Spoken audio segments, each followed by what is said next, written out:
बिहार में आज तेजस्वी और भारतीय जनता पार्टी के परीक्षा की घड़ी दोनों आज आमने सामने है। बिहार की दो विधानसभा सीट मोकामा और गोपालगंज में उपचुनाव हो रहा है और आज सुबह से ही उसके लिए मतदान किए जा रहे हैं। लगातार जो तमाम वोटर हैं वो सुबह से ही कतारों में लगकर अपने मतों का इस्तेमाल कर रहे हैं। वहीं सारे जो पोलिंग बूथ हैं यानी मतदान केंद्र हैं वहाँ केंद्रीय सुरक्षा बलों की तैनाती कर दी गई है और राजद और भारतीय जनता पार्टी दोनों आमने सामने। हालांकि राजद के प्रत्याशी जो हैं वो महागठबंधन की ओर से चुनाव लड़ रहे हैं और भारतीय जनता पार्टी वहां अकेले है, यानी कि लड़ाई लालटेन और कमल के बीच है। आपको बता दें कि गोपालगंज से पूर्व मंत्री सुभाष सिंह की पत्नी कुसुम देवी को बीजेपी ने अपना उम्मीदवार बताया है। वहीं मोहन प्रसाद गुप्ता राष्ट्रीय जनता दल से उम्मीदवार हैं, जिनके ऊपर भारतीय जनता पार्टी लगातार आरोप लगा रही थी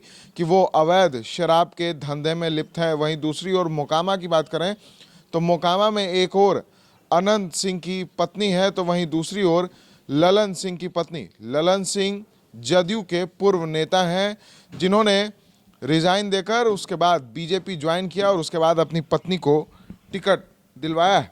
16 अर्धसैनिक बलों की कंपनियां जो हैं वो पूरी तरह से तैनात कर दी गई है और मोकामा विधानसभा सीट जो है वो पूरी तरह से हॉट सीट माना जा रहा है। इस मैदान में सिर्फ उम्मीदवार के वादों की ही नहीं बल्कि उसके प्रभाव की भी परीक्षा इस बार हो रही है। मोकामा में कुल 2,70,755 मतदाता हैं और इसमें इस सीट पर भूमिहार वोटरों का वर्चस्व ज़्यादा है। भूमिहार के बाद यहां ब्राह्मण, कुर्मी, यादव और पासवान वोटरों की तादाद है। वहीं मोकामा विधानसभा उपचुनाव का मतगणना स्थल आर्यभट्ट ज्ञान विश्वविद्यालय मीठापुर में बनाया गया है। वहीं 3 नवंबर को यानी कि आज चुनाव समाप्त होने के बाद ईवीएम को एकेयू में रखा जाएगा, जहां 6 नवंबर को मतगणना होगी। वहीं आपको बता दें कि मोकामा जिला जो है वो पटना के अंतर्गत आता है और यहाँ पटना डीएम ने कड़ी सुरक्षा के इंतजामात किए हैं। वहीं गोपालगंज विधानसभा की बात करें तो गोपालगंज में कुल 3,30,978 वोटर हैं जो आज अपने मत का इस्तेमाल करेंगे।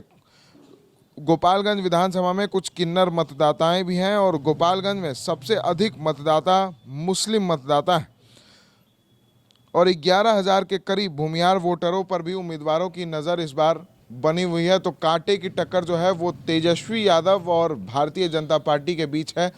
कहीं ना कहीं वर्चस्व की लड़ाई है इस बार और गोपालगंज में बीजेपी के साथ सिंपैथी वोट है। पूर्व मंत्री सुभाष सिंह के निधन के बाद उनकी पत्नी को बीजेपी ने उम्मीदवार बनाया है, तो कहीं ना कहीं उनके साथ जो लोगों की सिंपैथी है वो है। वहीं दूसरी ओर मोकामा की बात करें तो मोकामा में वर्चस्व की लड़ाई है। अनंत सिंह की पत्नी जो है वो मैदान में है, वहीं दूसरी ओर जदयू के बागी नेता ललन सिंह की पत्नी मैदान में है। तो दोनों ओर से वर्चस्व की लड़ाई है। अब देखना ही होगा कि लालटेन और कमल के बीच जो कड़ी टक्कर है उसमें जीत कौन दर्ज करता है। मतदाताओं का रुख किस ओर होता है, ये तमाम अपडेट्स हम आपके साथ जरूर साझा करेंगे। तब तक के लिए बने रहें द एच डी न्यूज़ के साथ और देखते रहें द एच डी न्यूज़।